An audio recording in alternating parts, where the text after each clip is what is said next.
Hi friends, welcome to Day 53 Daily Current Affairs. Today first news is India waited till China pulled back its troops. PLA movements were monitored before infantry removal. Before reciprocating of the India removal, they waited and seen the real movement of the PLA. The official told the Hindu that a decision was taken to wait and watch on the process. Removal of armaments and infantry by India was accelerated only after the ground commanders were convinced and had verified the People's Liberation Army was sincere in honoring the agreement. The disengagement at Pangongso, where India and Chinese troops were in an eyeball to eyeball confrontation in North and South Bend since June and August last year, respectively, was announced by Defence Minister Rajnath Singh in Parliament on February 11. The process got completed on February 19. The official added that though disengagement had taken place, de-escalation is yet to be implemented. Nirmala Sitharaman, Finance Minister, is saying that no plans to merge EPF and NPS. Finance Minister Nirmala Sitharaman has said there is no intent to discourage the higher income earners from saving with the Employment Provident Fund and that she was open to reviewing the contribution limit of Rs 2.5 lakh a year for tax-free interest imposed in the recent union budget. Reiterating that the EPF will remain in its present form, she said there was no plan to merge EPF with National Pension Scheme. We want to continue with the EPF. We understand that there is a certain comfort with people, particularly middle income earners, when they are assured of a return, she said in an exclusive interview with Businessline. We have taken a call not to discourage those earning more than 15,000 from being part of EPF. Telangana state achieves 100% tap water supply to schools and Anganwadis. Centre urged to release assistance for projects like Mission Bhagiratha liberally. Adding another feather in its cap, Telangana has joined a group of states which ensure tap water connections to all schools and Anganwadi centers spread across the state. The state was the first in the country to provide tap water connections to 100% households, and the achievement was acknowledged by the centre a few days ago. Works on providing tap water connection to schools and Anganwadi centers and ashramas was taken up under the 100-day special campaign of the Ministry of Jal Shakti under Jal Jeevan Mission.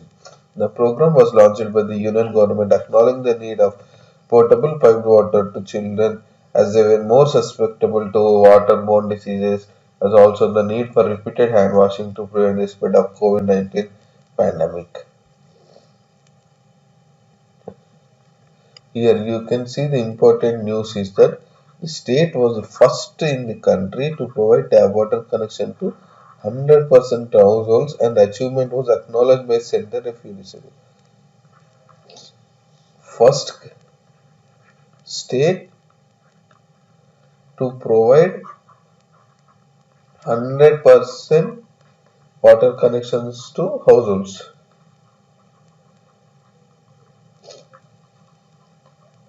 Okay. ICAR changing curriculum to meet present future needs. Convention on Innovation and Agriculture Reforms held. The Indian Council of Agriculture Research has been modifying the curriculum of agriculture courses frequently based on the present and future demands of the farm sector. Deputy Director General Education of ICAR R.C. Agarwal has said. Red-eared turtle, a threat to water bodies. It is considered one of the world's most invasive species, warns expert. It is one of the invasive species. After the pink bloom, an alien flower that choked the Avalapandi Canal at Perambara, yet another invasive species is posing a major threat to the biodiversity of water bodies in Kerala. This time it is a red-eared slider turtle. A few days ago, Adityan D. Thambi, a classic student of St. Vincent Pallotti Central School, found a medium-sized turtle while he was fishing in a canal at Kalathod. He posted his catch on Facebook, which was not noticed by Sandhis Das, a researcher at the Kerala Forest Research Institute. Identifying the turtle an exotic and major invasive species, he alerted the boy and cautioned him against releasing it back into the water body. Scientifically called Trachemys crypta ligens, it is a favorite among pet lovers because of its small size and colored, noted TV Sanjeev's senior principal scientist and research coordinator KFRA. The small turtle can even be kept in a matchbox, but it grows fast. Adult turtles require a lot of aquatic plants. They are also omnivores. Finding it difficult to keep them as they grow bigger, people sometimes release them into water bodies.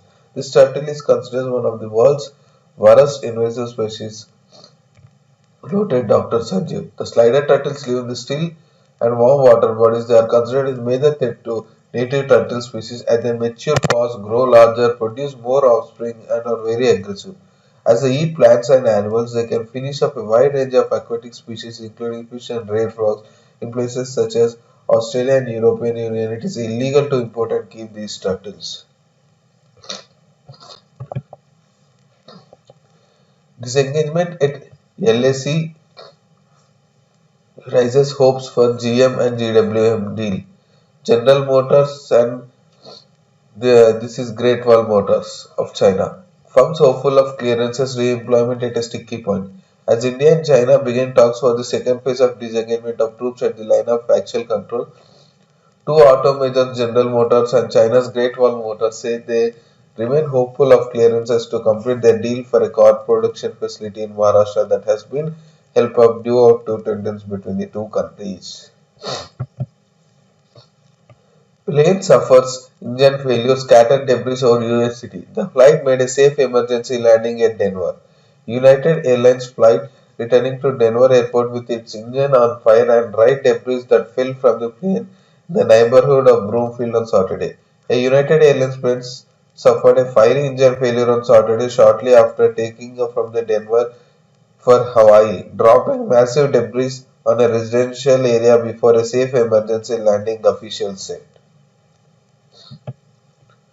This is last news for today.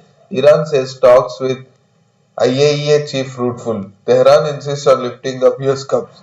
Iran said on Sunday it had held fruitful discussions with UN nuclear watchdog chief Rafael Grossi in Tehran ahead of a deadline when it is set to restrict the agency's inspection unless the United States lifts painful sanctions.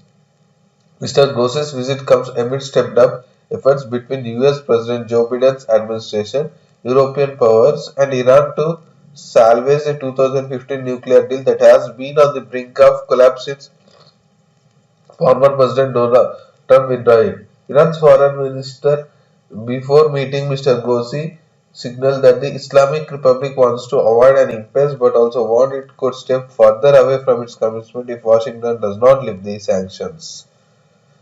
Thanks for watching today's Daily News and Current Affairs. We'll meet again in tomorrow Daily News and Current Affairs. Thank you.